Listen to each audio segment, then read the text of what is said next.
Can you hear that? Are you recording? Yeah, you don't want that. I won't look any better than this. This is it.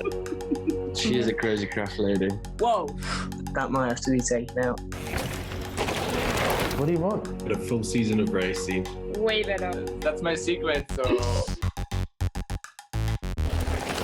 I'm about to get back on my bike. We'll win the game. Come get it, man. All right. The dirt, the roots. Edge of your seat racing. Is there anything better? The Mercedes-Benz UCI Downhill World Cup is back. 5 tracks, each with a mind of their own. Starting in the land of picturesque scenery, fierce mountaintops, and hopefully this time around some clear blue skies, the season begins in Leogang.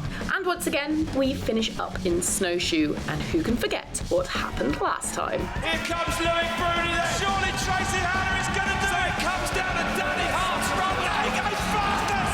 What is your 2019 overall World Cup winner? Bruni takes the overall. Now, if only someone had a good metaphor about winning World Cup overalls. You know when you have a nice girlfriend and sometimes you don't realize and you kind of take it for granted?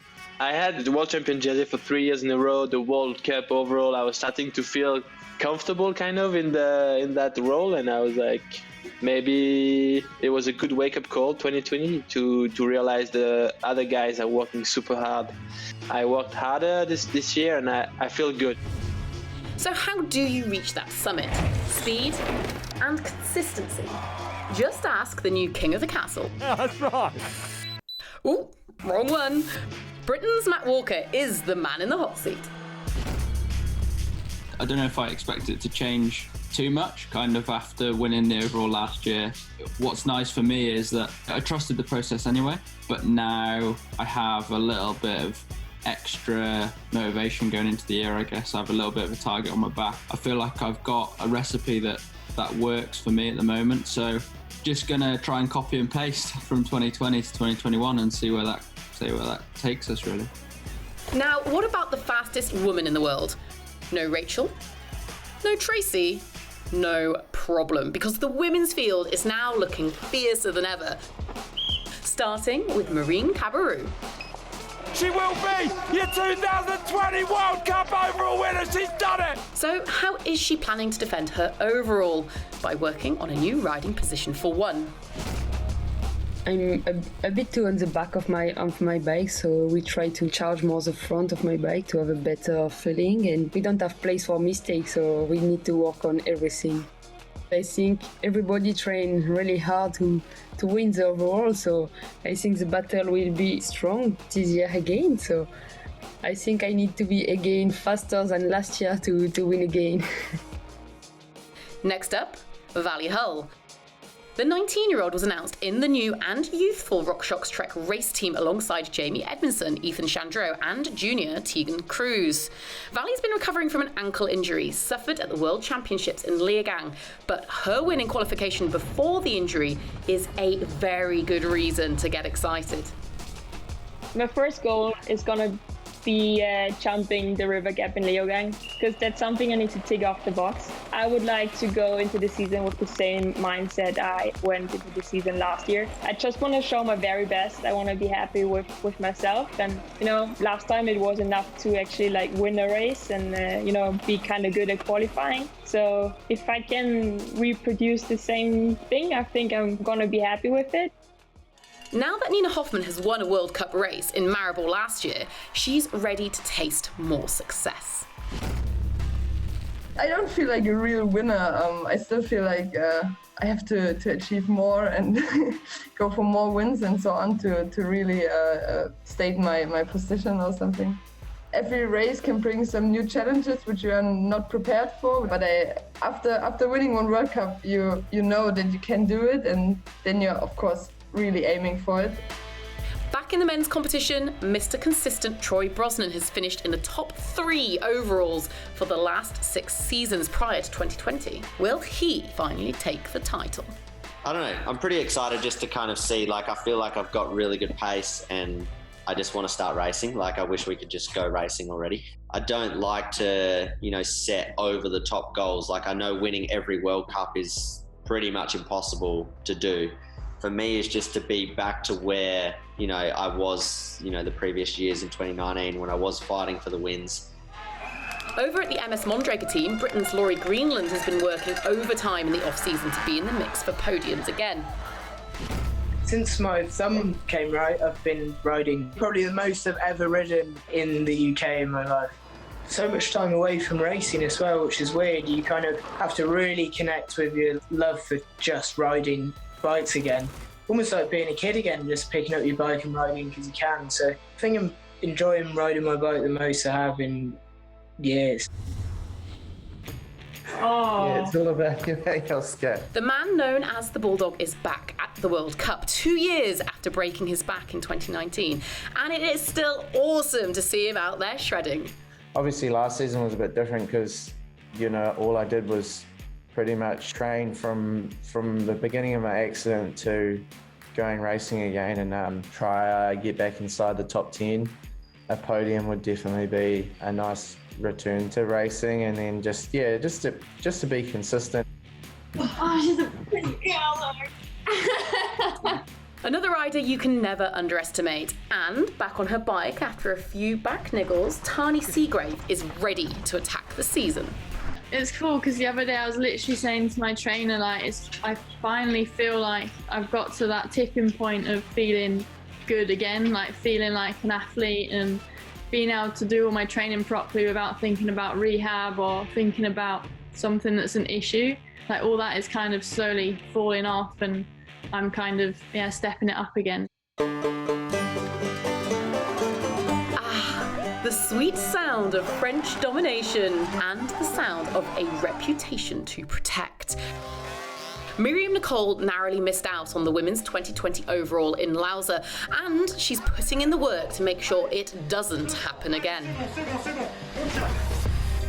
It's kind of easier when there is so much riders going fast instead of when there is like one that is hard to beat, like Rachel. That is gonna be so fast. She showed us in Leogang. And Marie, Nina, everybody's getting faster, fitter, so excited about it. Whilst the commensal muck-off by riding addiction team name may be a commentator's nightmare, the return of the explosive Anne-Marie Piron to World Cup racing is certainly one to help soothe the vocal cords. Oh! Piron nearly goes out the front door, and he goes fastest! Back from the injuries that kept him off the tracks for months, he'll be hunting down that overall that he won back in 2018. Yes, it's been a long time, and I'm just getting better and better. Honestly, I feel good at the moment. I had a long time to recover. My English looks bad. It's so much better. It's been a long time without English for me, so... We're doing everything for it to happen, so if it should happen, it will. We're working hard, and we're doing our best to get this title. We've been the game. Don't count out teammate Thibaut Depraylet either, who took his first podium in Maribor last year. But as one youngster comes through, then another rider moves on. World Championship bronze medalist Remy Thirion says au revoir after 8 years on the team. Now, in a surprising move, flying Frenchman Loris Vergier has departed from the Santa Cruz Syndicate to join Trek. How you feeling, Loris? Really happy, really happy. I'm happy. I'm happy. Everyone is nice. They are like probably the perfect teammates just because they are like your age, cool, and yeah, you want to hang with them. So I feel like I'm already in the family, so that's good. It's going to be interesting, but really fun. At 24, he is now the oldest rider on the Trek roster and handing out advice to Charlie Harrison, new Red Bull signing Kate Edwards, and world champion Reece Wilson. We're racing on a new bike this year, so that's super exciting. I've never been part of developing a bike, and this has been in development now for 2 years, I think, and being a rider and what you suggest actually becoming a reality is something really cool as well. In a sense, you're getting to customize your own bike from the ground up, so having this whole platform to rebuild from from the ground up for me is super exciting. It kind of takes my mind off of just the racing aspect, so I'm excited. So that's everyone, right?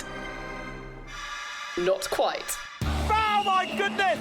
Well, Menard, risking it all down here. Portugal was just amazing. I mean, to win a race again was incredible. An absolutely colossal run from the big South African. I think that just motivated me even more. The greatest of all time just keeps getting better.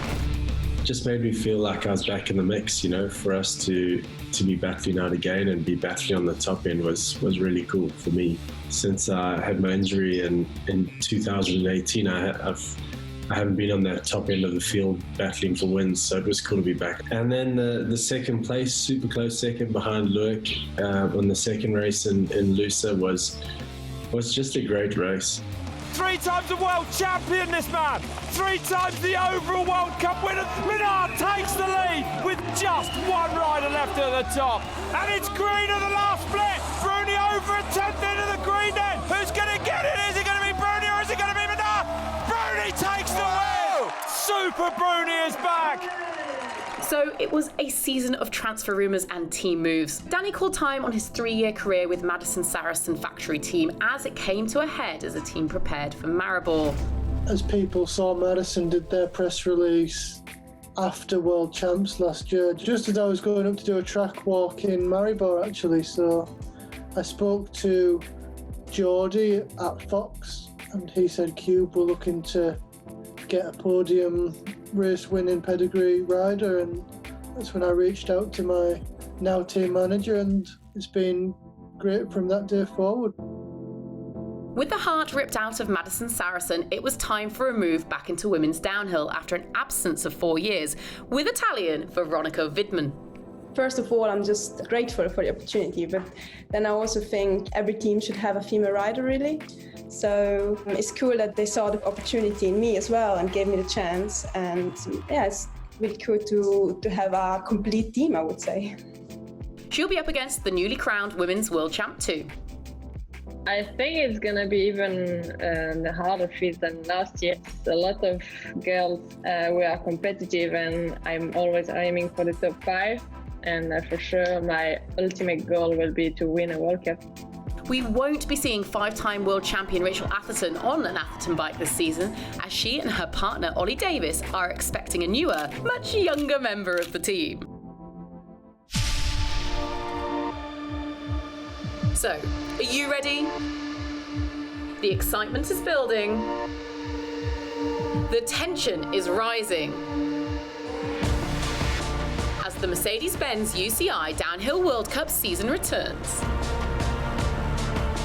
Make sure you join us on Red Bull TV and follow us on all the socials to be in the thick of the action. We'll see you there.